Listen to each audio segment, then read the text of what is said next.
Assalamualaikum warahmatullahi wabarakatuh. Kembali lagi di channel Berita Mistis. Untuk kisah kali ini masih melanjutkan dari kisah yang sebelumnya. Sebuah kisah yang diambil dari kasus dari tulisannya akun yang bernama Hari Wijaya. Dan untuk kisahnya yaitu sebuah kisah yang berjudul Pesugihan Gua Setonggo. Sebelum kita masuk ke ceritanya, tekan dulu tombol like video ini. Dan jangan lupa tekan juga tombol subscribe channel ini dan nyalakan juga lonceng notifikasinya agar tidak ketinggalan cerita-cerita baru dari channel ini. Dan bagi teman-teman yang ingin membaca langsung ceritanya, nanti silahkan saja kunjungi linknya yang nanti akan saya sertakan di kolom deskripsi. Dan seperti apa untuk kelanjutan kisah ini? Langsung saja kita simak berikut ini.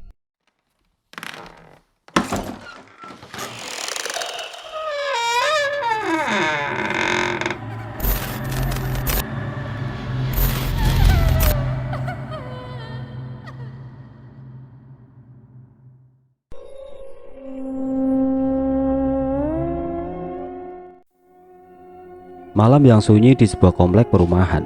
Semua penduduknya sudah masuk ke rumah masing-masing.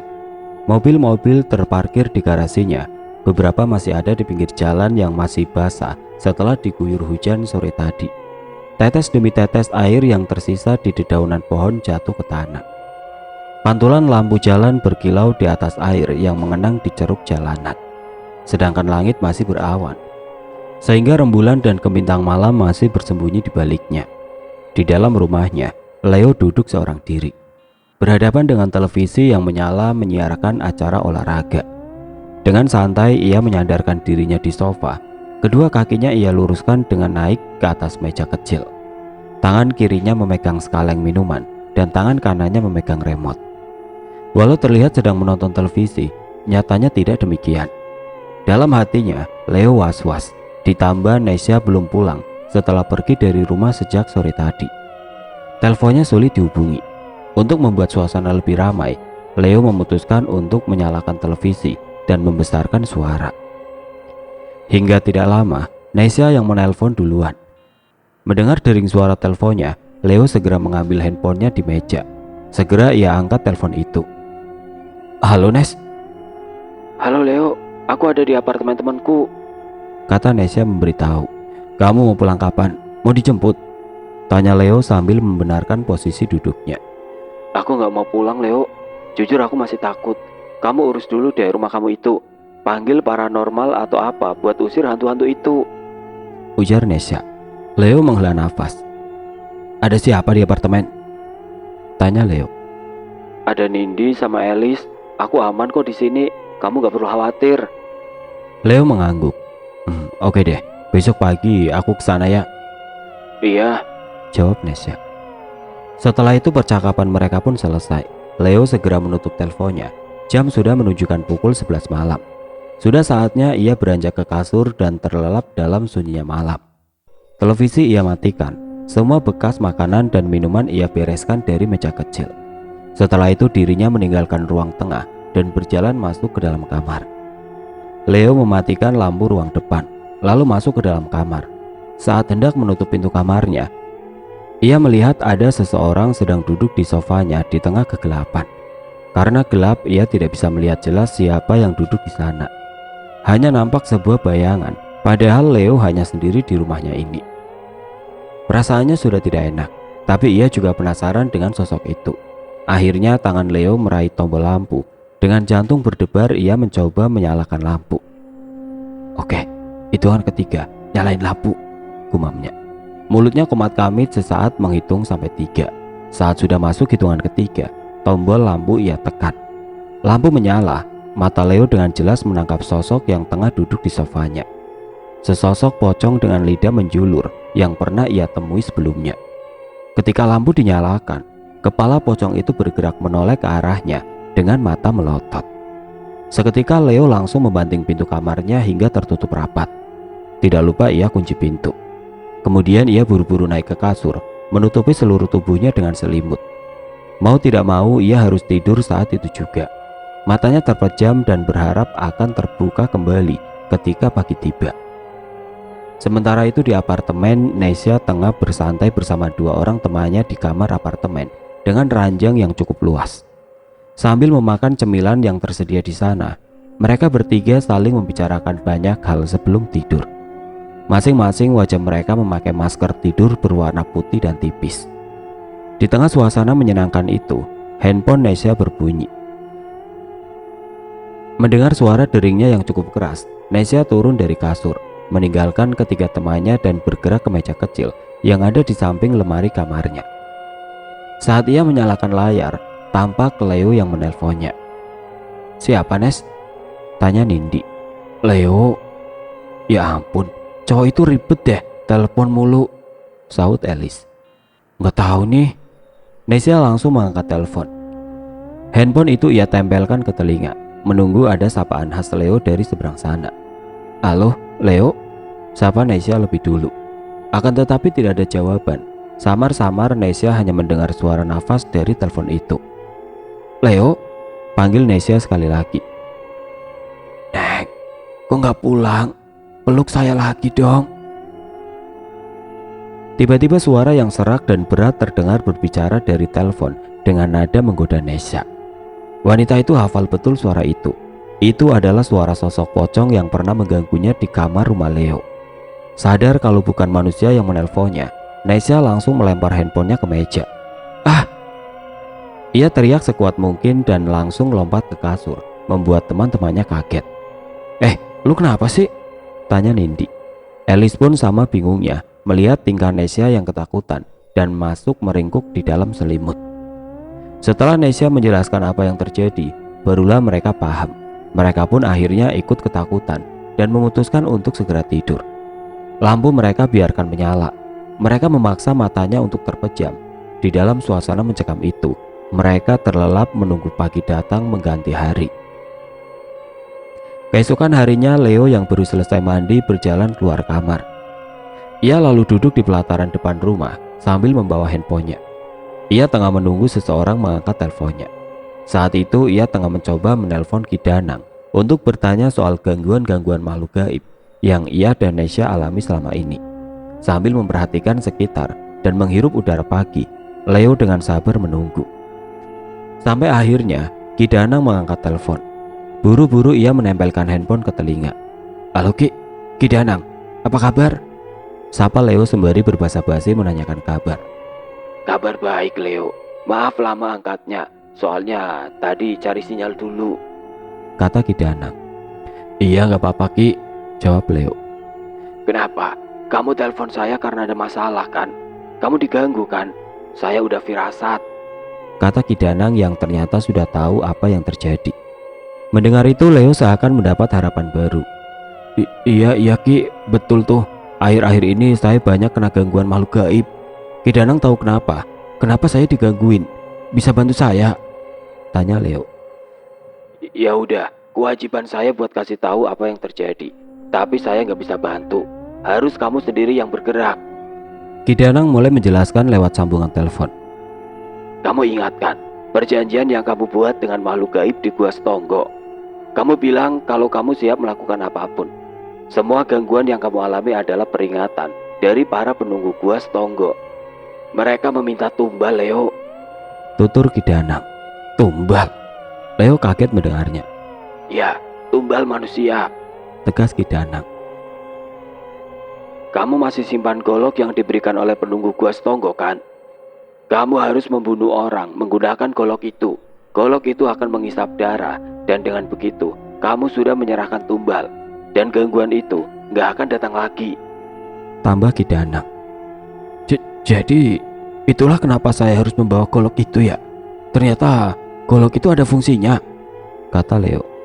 "Iya, Leo. Golok itu jadi perantara tumbalnya. Cepat lakukan, Leo. Berikan tumbalnya sebelum gangguannya semakin memburuk dan berakibat tidak baik untuk dirimu sendiri. Mereka haus darah, Leo," ucap Ki Danang memperingati. Setelah percakapan di antara mereka selesai, Leo mematikan telepon dan buru-buru berjalan masuk ke dalam rumahnya. Ia buru-buru berjalan ke kamar. Sesampainya di kamar, ia raih tas miliknya. Dari dalam tas itu, ia keluarkan sebuah golok pemberian makhluk halus penghuni Gua Setonggo yang masih ia simpan sampai sekarang. Leo menatap dalam golok itu. "Iya Leo, gunakan itu. Bunuh siapapun dengan golok itu. Sebuah bisikan misterius terdengar jelas di telinga Leo. Malam itu tanpa sepengetahuan Nesya, Leo pergi meninggalkan rumah dengan mobilnya. Sang pacar masih takut untuk pulang dan memilih untuk tetap berada di apartemen temannya yang ia rasa cukup aman untuknya mengungsi. Cahaya lampu mobil Leo menyala menerangi halaman rumah dan jalan komplek di depannya. Setelah itu suara mesin mobil pun terdengar. Leo menjalankan mobilnya perlahan memasuki jalanan. Dengan nyaman Leo duduk di dalam mobil. Tangannya dengan lihai menggerakkan setir ke kanan untuk berbelok arah. Dengan kecepatan sedang, ia berjalan keluar komplek melewati portal yang dijaga oleh beberapa satpam di posnya. Baru setelah itu ia bertemu dengan jalan raya yang masih ramai malam itu. Mobil Leo mulai masuk ke dalam ramainya jalan raya. Ban mobilnya bersentuhan dengan aspal jalan yang kasar. Bersama kendaraan lainnya, mobil Leo meramaikan jalan raya. Sesekali terdengar suara klakson yang mengganggu. Sesekali lampu merah juga menahannya, membuat perjalanannya jadi semakin lama. Setelah beberapa kilometer berjalan, Leo pun melambatkan laju mobilnya. Ia masuk ke sebuah area, sebuah gedung yang dikenal sebagai salah satu klub malam yang ramai. Klub malam yang dulu sering menjadi tempat Leo menghabiskan malamnya. Ia segera memarkirkan mobilnya, lalu mematikan mesin. Leo turun dari mobil dan segera masuk ke dalam klub malam itu. Saat sampai di dalam, kelap-kelip lampu pesta dan suara musik yang keras mulai terdengar. Leo melihat ke segala arah, mencari seseorang di tengah keramaian itu. Ia lebih dulu berjalan ke arah bar dan duduk di sana. Segelas minuman ia pesan, dan sambil menikmati suasana, Leo meminum minumannya. Dari arah belakang seseorang datang menyapa. "Leo," panggil seseorang laki-laki gemuk dengan pakaian penuh warna dan tampak mahal. Sebuah kacamata terpasang di wajahnya. Leo menoleh dan melihat laki-laki itu. Darren," sapa Leo. "Wah, baru kelihatan lagi lo. Semenjak jadian sama Nesya, lo gak pernah balik ke sini," kata laki-laki bernama Darren itu. "Gak apa-apa, gue cuma lagi mau keluar aja," jawab Leo. Darren lalu ikut duduk di dekat Leo dan ikut memesan minuman. "Kenapa? Ada masalah sama Nesa?" tanya Darren. "Enggak kok, enggak apa-apa." Sambil menjawab pertanyaan Darren, mata Leo menatap ke sana kemari, mencari seseorang di tengah keramaian. "Gak apa-apa, tapi kok lu tumben kesini, sendirian lagi? Nesa kok gak ikut?" Darren yang penasaran terus bertanya menggali informasi yang bisa jadi bahan gosip di grup chat. Mata Leo melihat sosok perempuan bergaun biru yang sedang mengobrol dengan teman-temannya di dekat panggung musik. Wanita dengan rambut bergelombang itu menarik perhatian Leo. Langsung saja tanpa menjawab pertanyaan dari Darren, Leo buru-buru turun dari kursinya. "Darren, maaf ya, gue duluan," ucapnya yang langsung buru-buru berjalan meninggalkan Darren. "Mencurigakan banget sih itu orang," gumamnya sambil memperhatikan Leo. Leo berjalan menerobos kerumunan orang yang berkumpul. Ia berjalan cepat ke arah panggung musik sebelum wanita yang ia lihat menghilang. Sesampainya di dekat panggung, Leo menghampiri wanita bergaun biru itu. Mata mereka saling bertatapan dan saling melontarkan senyum. Wanita itu tampak cantik dengan riasan wajah sederhana, memamerkan kulit kecoklatannya yang indah dan eksotis. "Nadine," panggil Leo dengan nada tinggi karena suara musik yang terlalu keras. "Leo," sapa wanita bergaun biru bernama Nadine itu. Dengan sedikit canggung, Leo mendekat dan bergabung dengan Nadine dan teman-temannya. Tatapan aneh pun seketika muncul ke arah Leo. Tapi kemudian tangan Nadine segera menggandeng lengan laki-laki itu dengan mesra. "Sorry guys, gua ada perlu dulu sama cowok tajir ini," kata Nadine pada teman-temannya. "Ayo Leo," ajak Nadine yang langsung berjalan sambil menariknya ke tempat lain. Nadine membawa Leo menjauh beberapa meter dari teman-temannya. Mereka berdua mencari sofa yang kosong untuk mengobrol. Hingga bertemulah mereka dengan sebuah sofa yang ada di bagian ujung. Mereka berdua duduk di sana dan masing-masing memesan minuman. "Jadi gimana Leo?" tanya Nadine sambil duduk bersandar dan menatap wajah Leo dari jarak yang cukup dekat. "Jadi mau main semalaman sama gua?" tanyanya dengan nada menggoda. Dengan tenang Leo menjawab, "Jadi dong." Nadine tersenyum puas mendengarnya.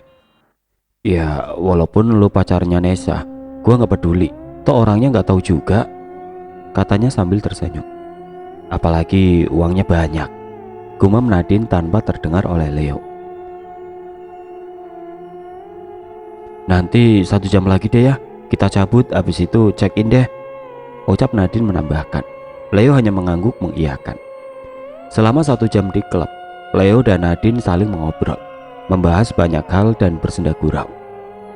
Mereka juga bertemu beberapa teman yang dikenalnya. Bergelas-gelas minuman pun mereka habiskan. Sampai akhirnya sudah sekitar jam 1 dini hari, Leo dan Nadine berjalan keluar dari klub.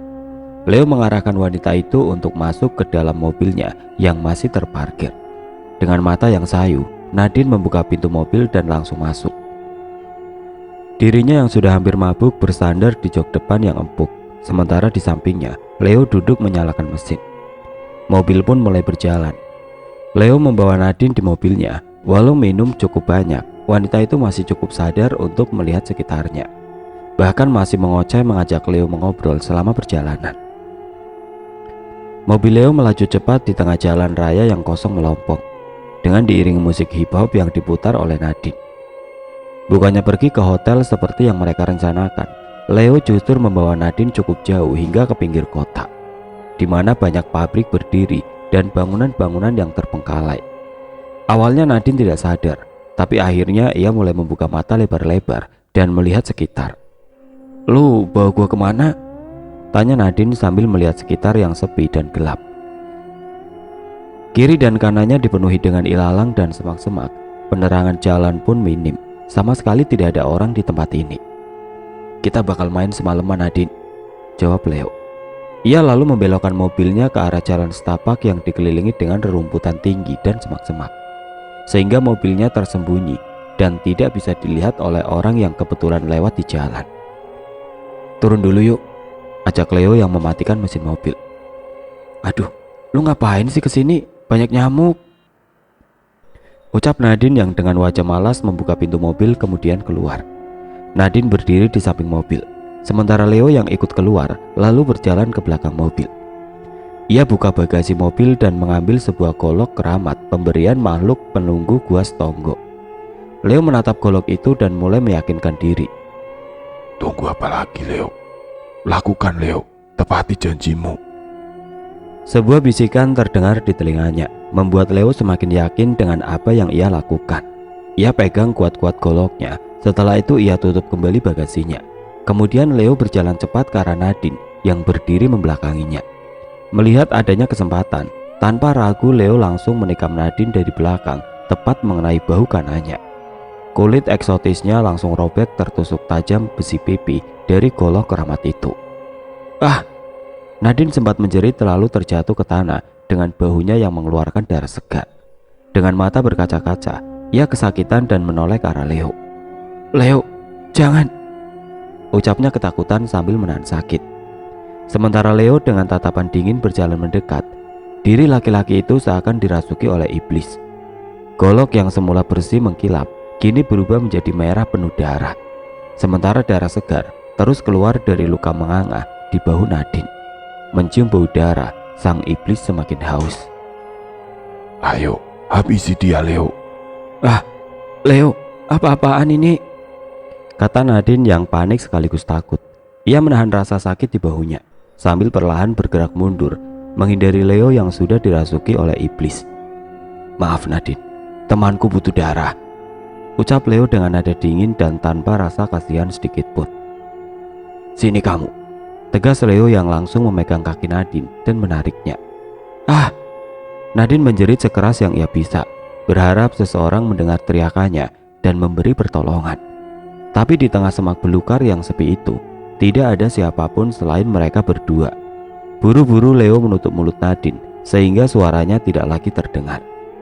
Wanita malang itu berusaha lepas, memberontak dari laki-laki gila yang ingin membunuhnya. Nafasnya terengah-engah, ia menangis dan membuat wajahnya basah oleh air mata. Badannya terus bergerak memaksa untuk lepas dari cengkeraman tangan kasar laki-laki itu.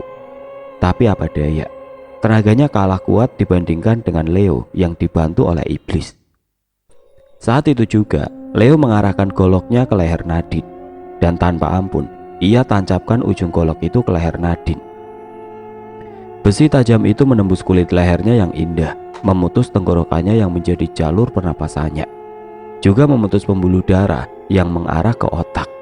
Sontak, darah segar muncrat ke segala arah seperti pipa air yang bocor.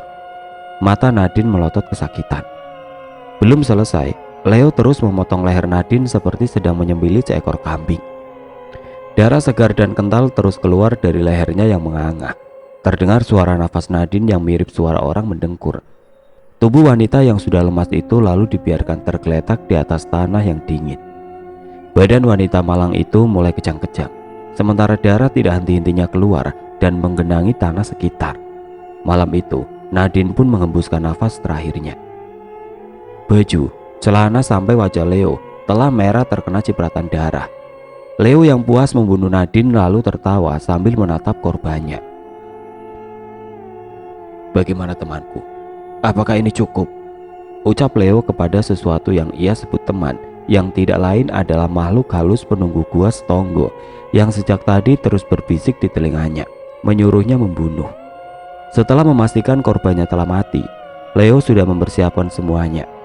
Ia keluarkan sebuah sekop dari dalam bagasi.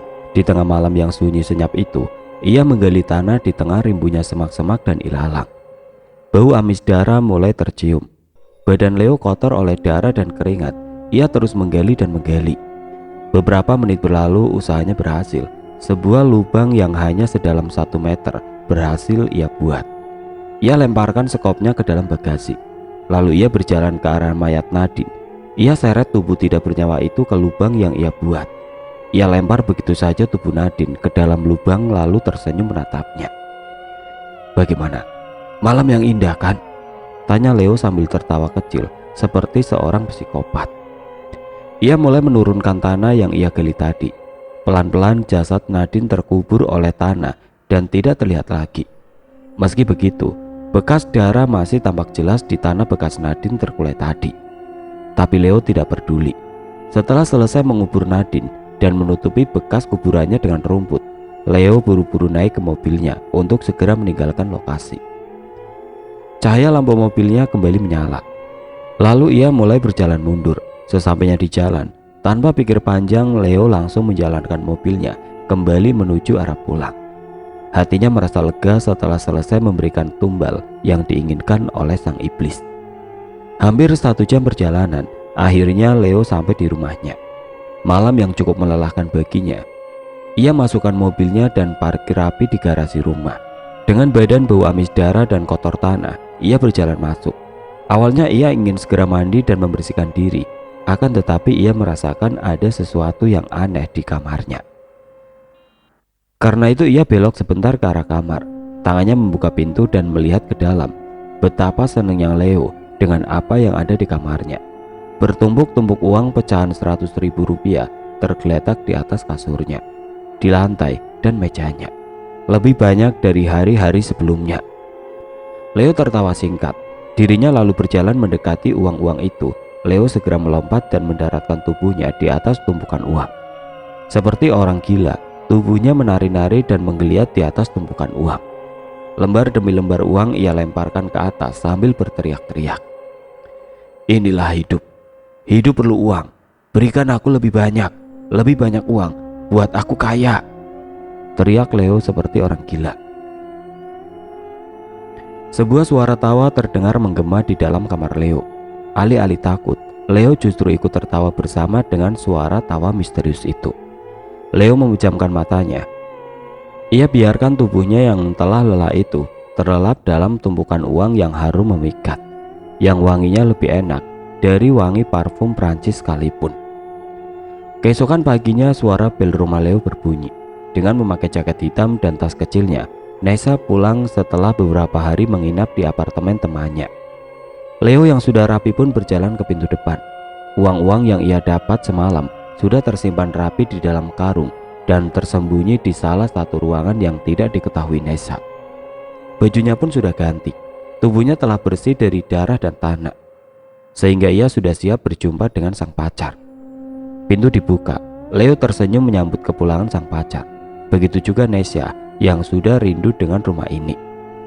Mereka berdua langsung masuk ke dalam. Nesya beristirahat di sofa sambil bermain handphonenya. Leo berjalan ke salah satu sudut ruangan. Ia lalu membuka kulkas dan mengambil sekaleng minuman. Setelah itu berjalan mendekati Nesya. "Ini, minum," kata Leo sambil memberikan kaleng minuman itu. "Makasih," ucap Nesya yang langsung mengambil minuman dan meminumnya. Leo duduk bersandar di samping Nesya. Matanya memperhatikan wajah pacarnya itu sambil tersenyum. Menyadari itu, Nesya menatap balik sambil tertawa kecil. Ia taruh minumannya di meja. "Kenapa?" tanyanya kepada Leo. "Enggak," jawab Leo pelan. "Kita liburan ya. Kamu mau kemana? Bali, luar negeri, atau keluar planet sekalian? Aku bisa kok," ucap Leo sedikit bercanda. Nesya tertawa kecil. "Kok tiba-tiba ngajak liburan?" "Kapan lagi kan, mumpung moodku bagus." Nesya lalu diam sejenak. Tangannya menopang dagu, matanya menatap ke langit-langit. Setelah berpikir sebentar, Nesya kembali menoleh ke Leo. "Aku mau ke Lombok," ucapnya sambil tersenyum. "Oh, Lombok, dekat," kata Leo dengan nada sombong. "Kalau ke Lombok kita nggak usah sewa hotel. Pulang pergi naik pesawat juga aku bisa. Aku beli pesawatnya kalau perlu," tambah Leo semakin sombong. "Apaan sih kamu sombong banget?" kata Nesya sambil tersenyum lebar. "Habis menang lotre ya?" tambah Nesya sambil terkekeh. Beberapa jam kemudian mereka berdua pergi meninggalkan rumah. Leo telah menjanjikan pacarnya untuk belanja hari ini, maka dengan segala kekayaan yang ia punya, hal itu sangat mudah ia lakukan. Apapun keinginan Nesya, semahal apapun barangnya, tidak membuat Leo gentar. Uangnya tidak akan pernah habis karena ada sosok iblis yang membackupnya. Namun tanpa sadar, sebuah bahaya mengintai dalam diam. Sampai kapanpun, sang iblis tidak akan pernah puas. Liburan yang dijanjikan Leo bukanlah omong kosong semata. Ia benar-benar mempersiapkan segalanya. Ia memesan tiket pesawat sejak jauh-jauh hari. Bahkan sudah memesan hotel untuk 5 hari di sana. Mereka hanya tinggal menunggu waktu untuk berangkat saja. Wanita mana yang tidak senang dengan laki-laki sebaik Leo? Tapi Nesya sebaliknya. Bukannya senang, ia justru tampak kesal sepanjang hari. Selama seharian Nesya memasang wajah cemberut yang membuat Leo sedikit cemas. Seharian penuh Leo terus berpikir dan mengoreksi dirinya, apakah ia berbuat atau mengatakan sesuatu yang membuat Nesya marah. Tapi tidak ada sama sekali. Semuanya baik-baik saja. Tapi sikap Nesya tiba-tiba saja berubah. Sambil duduk menonton televisi, Leo masih tidak tenang dan terus memikirkan soal tingkah Nesya yang terasa janggal. "Nesya," panggil Leo dari depan televisi. Ia yang tidak tahan dengan sikap aneh pacarnya pun memutuskan untuk bertanya langsung ke Nesya. Di samping itu, Leo juga khawatir ada masalah yang disembunyikan Nesya darinya, sehingga membuatnya terbebani sendiri. Tidak berselang lama, Nesya datang dengan wajah cemberutnya. Ia berdiri tidak jauh dari Leo yang bersandar di sofa. Dengan setelan celana pendek dan khas berwarna kuning, mata mereka saling bertatapan. Tapi tatapan Nesya sangat tidak bersahabat. "Kenapa?" tanya Leo sambil membenarkan posisi duduknya. "Kamu aneh deh seharian ini," tambah Leo. "Aneh gimana?" tanya Nesya sambil membuang muka. "Sebentar lagi kita mau berangkat liburan loh. Kamu kenapa pasang muka cemberut gitu terus sih? Aku ada salah? Aku bikin kamu kesel atau gimana? Coba ngomong biar masalah selesai. Aku nggak mau ya kalau nanti kita berangkat ke Lombok wajahmu masih kayak gini," kata Leo menjelaskan. Nesya menghela nafas. "Kamu masih nggak sadar juga?" tanya Nesya. Leo menggeleng. "Enggak, coba sadarkan aku." Nesya menyilang kedua tangannya di depan dada. Wajah kesal terpasang di wajahnya.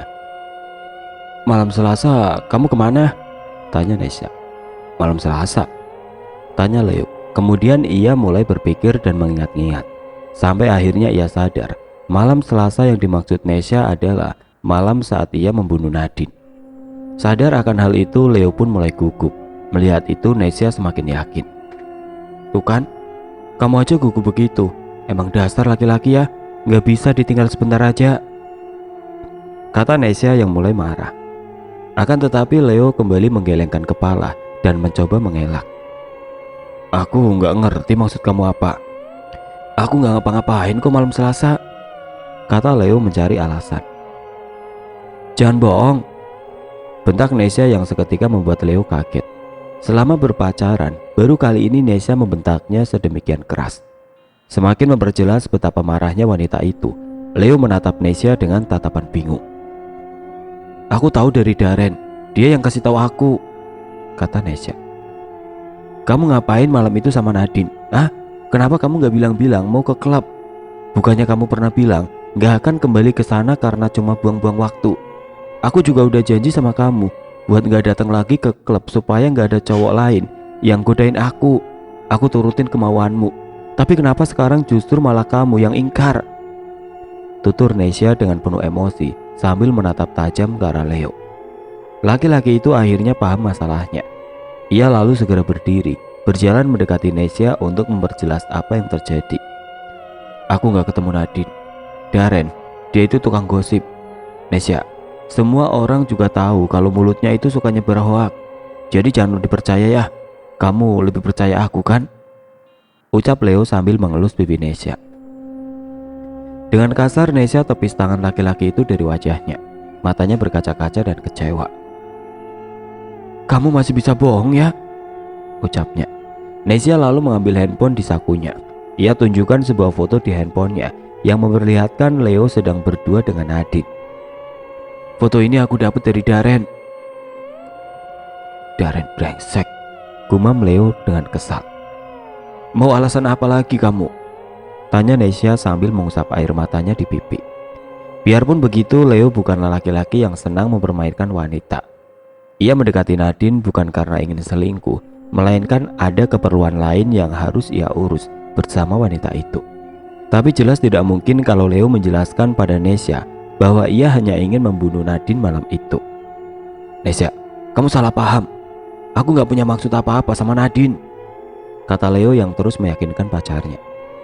Aku gak percaya sama kamu. Ternyata kamu begitu ya setiap kali aku gak di sini. Nesya lalu duduk di sofa, meninggalkan Leo yang masih berdiri di sana.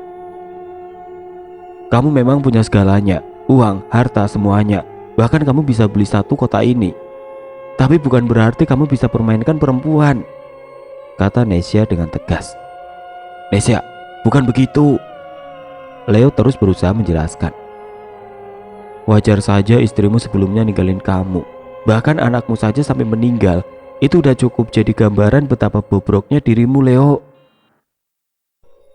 Mendengar itu, Leo langsung terdiam. Nesya mengingatkan akan masa lalu yang menyakitkan. Kata-katanya begitu menusuk hingga Leo sakit hati. Tidak disangka sang pacar tega berkata sedemikian kejam, mengungkit masa lalu yang penuh luka. Dan di saat emosi Leo memuncak, sang iblis masuk memanfaatkan keadaan. Kamu boleh marah, tapi kalau kamu ungkit masa lalu aku, itu udah keterlaluan, Esa. Leo lalu berjalan ke kamar meninggalkan Nesya. Sedangkan Nesya yang kecewa meringkuk sendirian di atas sofa sambil terus menangis. Ia lalu mengambil bantal dan membenamkan wajahnya ke bantal, terus melanjutkan tangisannya. Sementara di kamar, Leo pun tidak kalah sedihnya. Kata-kata Nesya begitu sensitif baginya, hingga ia merasa begitu rapuh mendengar ucapan sang pacar. Ia duduk di atas kasur sambil memegangi kepalanya. Ingatan menyakitkan itu kembali hadir di kepalanya, tapi ia berusaha untuk tetap mengendalikan emosinya. Keterlaluan sekali dia, Leo. Wanita kurang ajar. Tiba-tiba terdengar suara bisikan di telinga Leo. Di saat-saat seperti ini, sang iblis datang memanfaatkan keadaan, menghasutnya dan memancing emosi Leo. Bunuh saja dia, tidak apa-apa. Ucapannya sangat kejam, dia layak mati. Sadar akan bisikan iblis, Leo lalu menunduk dan terus memegangi kepalanya. Ia menggelengkan kepalanya dengan keras, menolak setiap suara yang masuk ke telinganya. Tidak, diam, kata Leo yang mulai gila. Bunuh dia, Leo. Persembahkan darahnya untukku, maka aku akan memberimu lebih banyak lagi. Tidak, teriak Leo yang mulai kehilangan kendali. Ia lalu berdiri dan meraih tasnya yang ada di samping lemari. Tangannya masuk ke dalam tas dan mengambil golok keramat miliknya. Matanya kembali menatap golok itu Nafasnya mulai tidak karuan dan jantungnya berdebar-debar. Seakan ada sebuah dorongan misterius dalam dirinya. Ia genggam golok itu dengan kuat. Wajahnya perlahan berubah marah, bak seekor banteng yang siap menyeruduk. Leo lalu berjalan keluar kamar. Matanya melotot ke arah Nesya, kakinya melangkah cepat. Nesya yang masih membenamkan wajahnya di bantal tidak sadar dengan kedatangan Leo. Tiba-tiba saja rambut perempuan itu dijambak dan ditarik oleh Leo. "Ah!" jerit Nesya saat rambutnya ditarik oleh Leo. Ia mencoba melawan dan melepaskan diri. "Kamu ngapain, Leo?" teriak Nesya ketakutan. "Diam, diam kamu," bentak Leo sambil mengangkat tinggi-tinggi goloknya. "Jangan, Leo," teriak Nesya ketakutan. "Bajingan kamu, Nesya." Kemudian tanpa pikir panjang lagi, Leo menebas batang leher pacarnya sendiri dengan menggunakan golok keramatnya. Nesya berteriak kesakitan dan mencoba memberontak, tapi Leo terus menikam berkali-kali hingga luka di leher Nesya semakin menganga dan semakin dalam. Darah segar muncrat kemana-mana, membasahi sofa dan lantai. Mata Nesya melotot, perlahan tubuhnya lemas kehabisan darah. Nafasnya pun mulai melemah, mulutnya mengeluarkan suara seperti sapi yang disembelih. Pupil matanya bergerak ke atas dan lidahnya sedikit menjulur. Melihat pacarnya sudah sekarat dan bersimbah darah, Leo lalu melepas tubuhnya, membiarkan mayat Nesya terjatuh ke lantai yang sudah penuh dengan genangan darah. Leo mengatur nafas sambil menatap pacarnya yang sudah tidak bernyawa. "Mampus kamu." Keputusan yang tepat, Leo. Suara tawa itu kembali terdengar menggema di seisi rumah. Suara tawa sang iblis yang telah puas memerintah anak Adam dengan mudahnya. Akhirnya golok itu kembali memakan tumbal. Kali ini pacarnya sendiri. Oke teman-teman, sampai di sini dulu ceritanya. Nantikan kelanjutan kisah ini di video berikutnya. Agar tidak ketinggalan, klik tombol subscribe channel ini dan nyalakan lonceng notifikasinya. Wassalamualaikum warahmatullahi wabarakatuh.